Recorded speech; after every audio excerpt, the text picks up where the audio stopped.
합독으로 같이 읽겠습니다. 내가 복음을 위하여 모든 것을 행함은 복음에 참여하고자 함이라. 운동장에서 다름질하는 자들이 다 달릴지라도 오직 상을 받는 사람은 한 사람인 줄을 너희가 알지 못하느냐. 너희도 상을 받도록 이와 같이 다름질하라. 이기기를 다투는 자마다 모든 일에 절제하나니 그들은 썩을 승리자의 관을 얻고자 하되 우리는 썩지 아니할 것을 얻고자 하노라. 그러므로 나는 다름질하기를 향방 없는 것 같지 아니하고 싸우기를 허공을 치는 것 같지 아니하며 내가 내 몸을 쳐 복종하게 함은 내가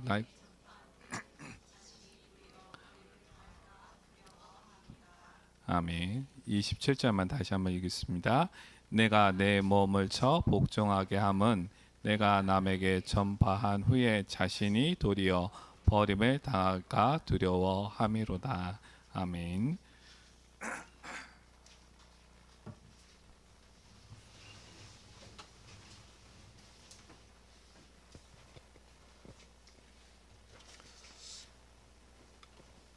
하나님이 세상을 창조하실 때 하나님이 사랑과 생명으로 세상을 창조하시고 사람을 하나님의 형상으로 창조하셨습니다.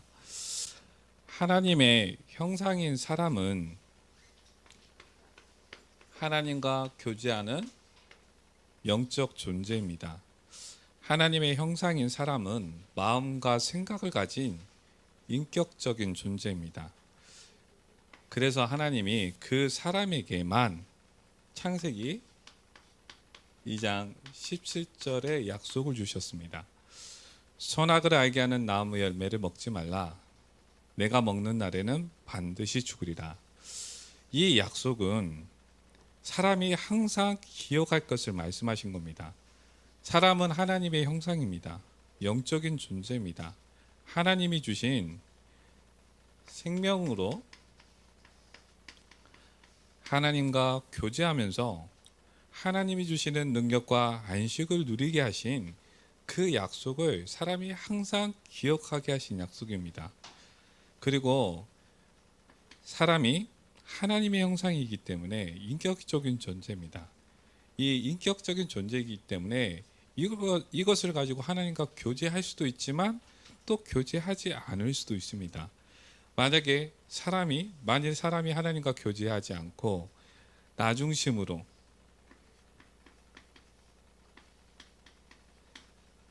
내 마음과 내 생각을 따라서 선악을 알게 하는 나무 열매를 먹는 날에는 반드시 죽음 앞에 서게 되는 이 약속입니다. 그래서 이 약속은 사람에게 가장 중요한 약속입니다. 생명과 죽음, 이 약속입니다. 이 약속은 사람에게 있는 생명의 질서고 영적 질서인 이 약속입니다. 그런데 창세기 3장에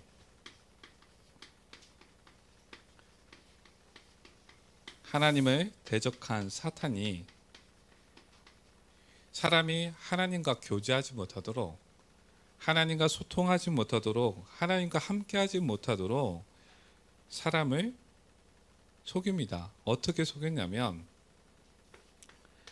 눈에 보이는 것으로, 강교한 말로 하나님을 의심하게 하고 사람이 욕심에 빠지게 해서 사람이 교만하게 했습니다. 나의 기준을 갖고 나의 권리를 주장하게 사단이 한 겁니다. 우리가 분명히 좀 알아야 될 게 뭐냐면 나의 기준을 갖지 말라는 이야기도 아니고 나의 권리를 주장하지 말라는 이야기가 아닙니다.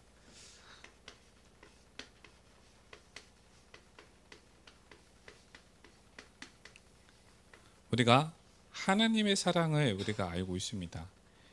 하나님이 하나님의 사랑으로 세상을 창조하시고 사람을 하나님의 형상으로 창조하신 겁니다. 이 하나님의 사랑은 완전하고 완벽하고 부족함이 없는 충분한 사랑입니다. 그래서 이 사랑 안에 있는 사람은 나의 권리를 주장할 일도 없고 나의 기준을 말할 것도 없습니다. 오히려 나의 기준을 말한다, 나의 권리를 주장한다, 이게 부끄러운 겁니다.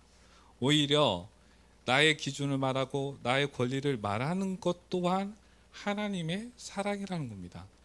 그 하나님의 사랑 안에 우리가 있었는데 이 사탄이 세상에 보이는 것으로, 간교한 말로 사람이 욕심에 빠지기 위해서 하나님을 의심하게 해서 사람이 하나님을 판단하도록, 교만해져서 나의 기준을 가지고 나의 권리를 주장하면서 하나님의 사랑을, 하나님의 약속을, 하나님을 판단하기 위해서 결국 하나님을 떠나게 한 겁니다. 하나님을 떠난 사람은 어떻게 살아가냐?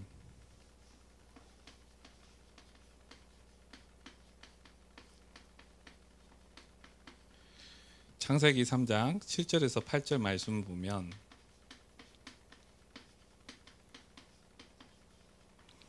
하나님의 생명이 떠난 겁니다.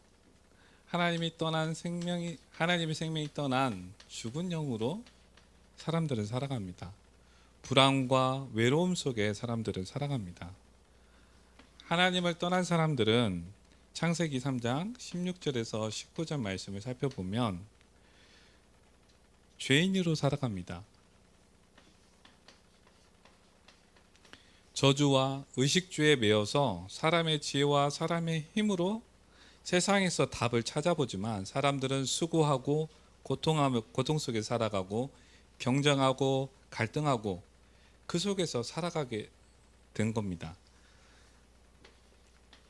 하나님 떠난 사람은 에베소서 2장 2절에서 3절 말씀 보면 사탄의 권세에 붙잡혀서 세상 문화를 따르고 우상을 섬기고 종교를 따르고 이 사탄의 종로를 타고 사탄의 자녀로 살아가고 하나님의 진노 앞에 놓인 진노의 자녀로 살아가고 있습니다.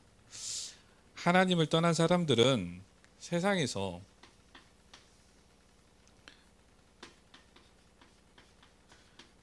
잠깐 어떤 즐거움을 얻기도 합니다. 잠시 위로를 얻기도 합니다. 그런데 그게 답은 아니란 거죠. 그것이 사람의 고통의 문제를 해결할 수도 없고 구원할 수도 없다는 겁니다. 왜 사람은 아무런 능력이 없냐? 사람은 죽은 영이기 때문에, 사람은 죄인이고 사탄의 자녀이기 때문에 아무런 능력이 없는 겁니다. 결국 육체의 죽음을 맞이하고 죽은 후에 지옥을 가게 됩니다. 모든 사람은 죄의 죽음, 사탄에 붙잡혀서 이 땅에서 어둠과 지옥을 살아갑니다. 그래서 하나님은 사람에게 구원을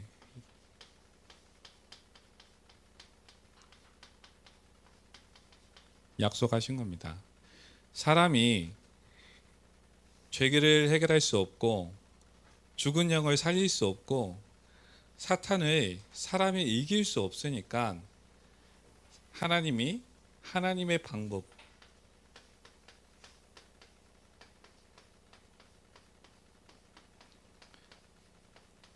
여자의 후손을 우리에게, 사람에게 약속으로 주셨습니다. 이 약속대로 예수님이 이 땅에 오셨습니다. 예수님이 이 땅에 오셔서 무슨 일을 하셨냐면 사람의 죄 문제를, 사람의 죽음의 문제를, 사람을 붙잡고 있는 이 사탄의 문제를 십자가에서 죽으시면서 사람을 죄와 죽음에서 구원하시고 부활하셔서 사탄의 권세를, 사탄의 일을 멸하시고 사람이 하나님과 화목하게 하신 겁니다. 그래서 이 예수님이 십자가의 사랑으로 죄의 종이었던 우리를 의의 종으로, 죽음에서 우리를 생명으로, 우리를 어둠에서 빛의 자녀가 되게 하셨습니다. 오늘 고린도전서 9장 말씀을 우리가 같이 살펴볼 건데요. 제가 9장을 읽어보면서 좀 이야기를 좀 만들어 봤습니다. 어떤 사람이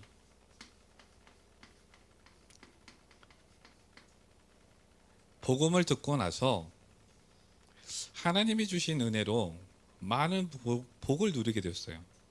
부가 생기고 사람의 관계가 넓어지고 또 사람들에게 인정을 받고 명예가 높아지고 성공의 자리에 앉게 되었던 겁니다.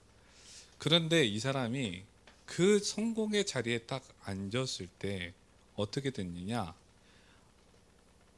지금도 그래요. 많은 신앙인들이 그 성공의 자리에 앉게 됐을 때 어떻게 되냐? 교회를 떠납니다. 오히려 그 성공의 자리에 앉고 그 많은 부를 가지고 정말 하나님의 나라를 위해서 사용하는 것이 아니라 오히려 삶이 무너지고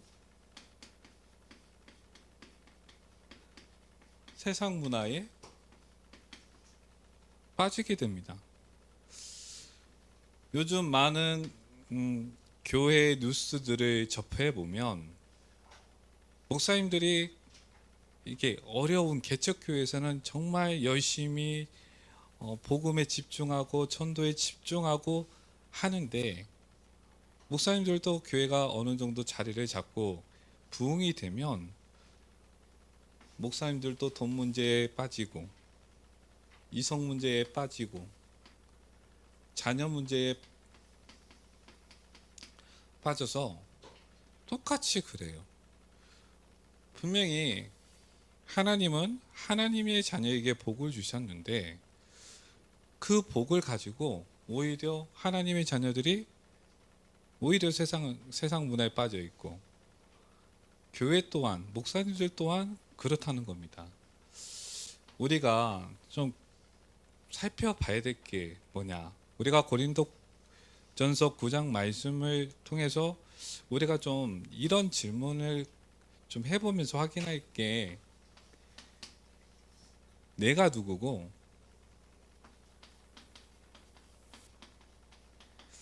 나의 것이 무엇인지를 우리가 좀 확인을 했으면 좋겠다 해서 좀 말씀을 우리가 좀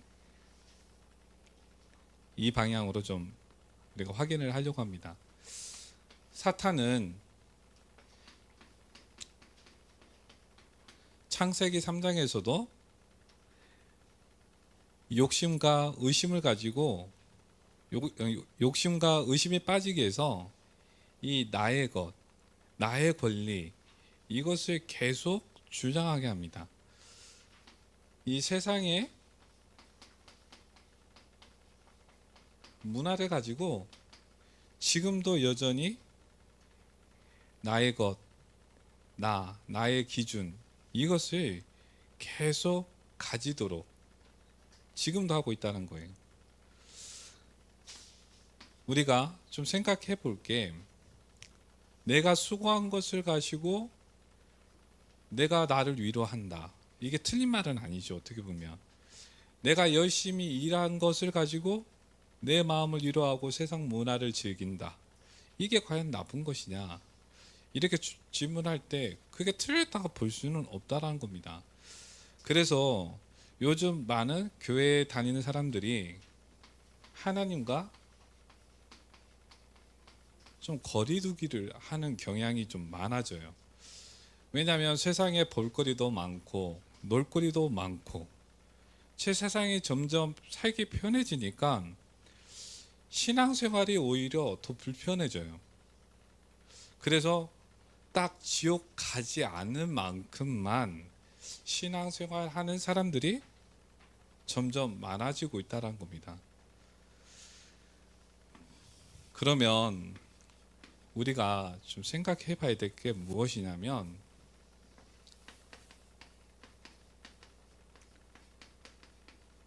내가 누구냐는 겁니다. 내가 누구냐는 거예요. 나는 분명히 하나님의 형상으로 창조된 사람입니다. 나는 구원받은 하나님의 자녀입니다. 그리고 나의 모든 것이 어디서 왔냐는 겁니다. 분명히 우리는 알고 있어요. 하나님께로부터 왔다고 고백하고 있고, 우리는 하나님의 절대 주권 안에 우리가 있고, 하나님의 사랑 안에 우리가 있다라고 우리는 분명히 고백하고 있습니다. 우리가 말씀을 좀 두 군데 좀 찾아보려고 합니다. 갈라디아서 2장 20절 말씀과 하박국 3장 17절에서 18절 말씀, 같이 찾아보려고 합니다. 갈라디아서 2장 20절 말씀 먼저 신약성경 304쪽에 있습니다.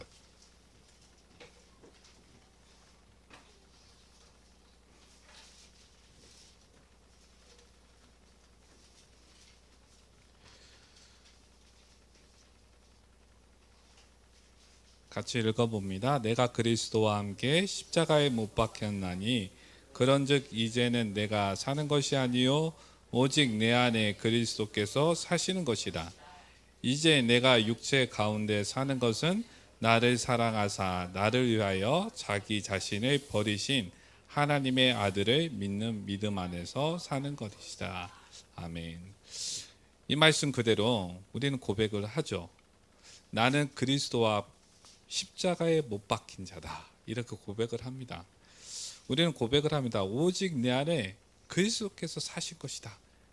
우리는 하나님하고 함께하는, 정말 내 안에 성령으로 예수님이 함께하는 하나님의 자녀라고 우리는 분명히 고백하고 있습니다.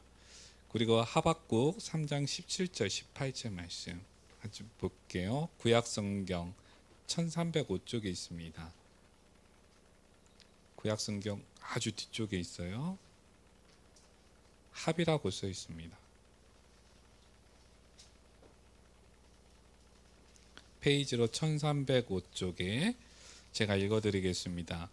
비록 무화과 나무가 무성하지 못하며 포도나무에 열매가 없으며 감람나무에 소출이 없으며 밭에 먹을 것이 없으며 우리의 양이 없으며 외양간에 소가 없을지라도 나는 여호와로 말미암아 즐거워하며 나의 구원의 하나님으로 말미암아 기뻐하리로다.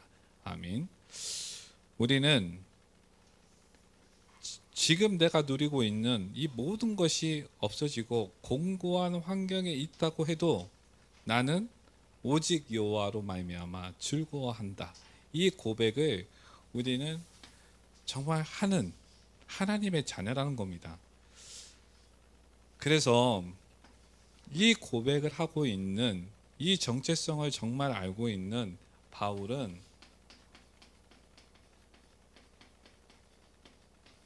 권리를 포기한 사람입니다.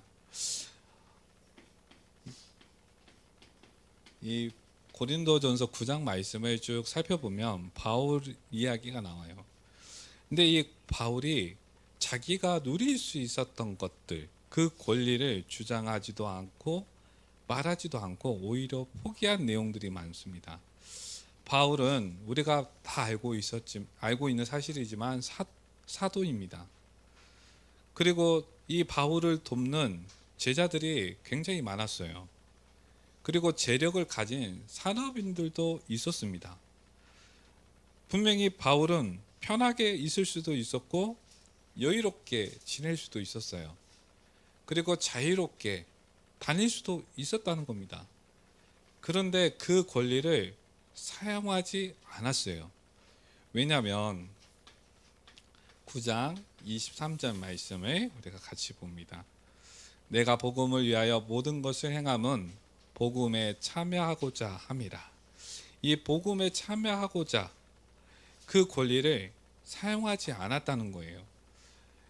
그 권리를 사용하지 않고 바울은 무엇을 했냐면 하나님과 교제하고, 하나님과 교제하면서 모든 것을 분별하고 하나님과 함께하는 그 삶을 살았다는 겁니다.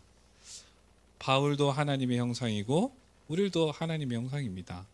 바울도 하나님의 자녀이고 우리 또한 하나님의 자녀입니다. 그래서 우리가 하나님과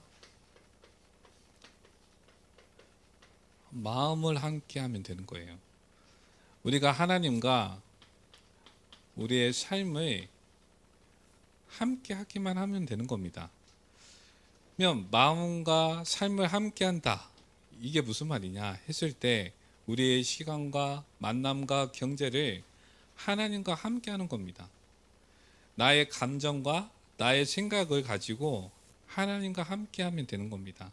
우리의 하루의 시간을 놓고 예배와 기도의 시간을 구별하고, 또 내가 만나는 사람을 놓고 만남의 이유를 정확히 우리가 분별하고, 또 장소와 시간을 구별하고, 또 내가 있는 경제를 또 분별하면서 내게 필요한 것과 하나님과 이웃을 위해서 우리가 사용하는 겁니다. 그렇게 바울이 했다라는 거예요. 바울이 나의 권리와 나의 기준과 그것을 주장한 게 아니라 하나님과 함께하는 이 복음에 참여하는 그 삶으로 바울이 살았다는 겁니다. 우리 결론 말씀을 같이 나눕니다. 우리 9장 27절 말씀 우리 같이 한번 읽어보겠습니다. 고린도전서 9장 27절, 내가 내 몸을 쳐 복종하게 함은 내가 남에게 전파한 후에 자신이 도리어 버림을 당할까 두려워함이라. 말씀에 버림을 당할까 두려워함이로다, 이렇게 말씀하고 있습니다. 세상 사람들이 사람 중심, 일 중심으로 사람들은 살아갑니다. 그런데 신앙생활에서도 여전히 사람 중심으로 하고 일 중심으로 신앙생활하는 사람들이 많아요.